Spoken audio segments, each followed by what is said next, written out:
This is a differential that's present in the rear end of every vehicle. The drive shaft comes in from this direction, from the transmission.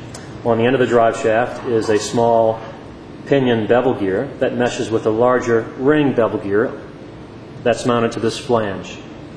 This whole assembly is inside of another casing, and it's well lubricated.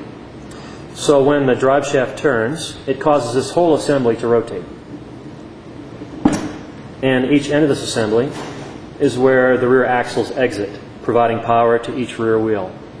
So normally, if this is rotating together, both wheels would rotate at the same rate. But the purpose of a differential is to allow differential motion between the axles, so the axles can turn at different rates.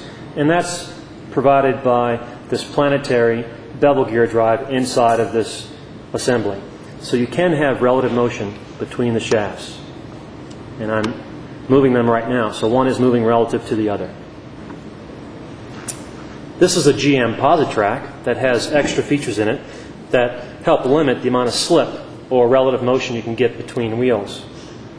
And that's accomplished through a set of clutches and centrifugal masses. These centrifugal masses pivot out as rotational speeds increase. This particular mass pivots out as the whole assembly rotates. There's masses on this smaller shaft here that also pivot out. They only pivot as you get relative motion between the shafts. And if you get too much relative motion at certain speeds, these two masses lock, causing the two rear axles to be locked together and turning together.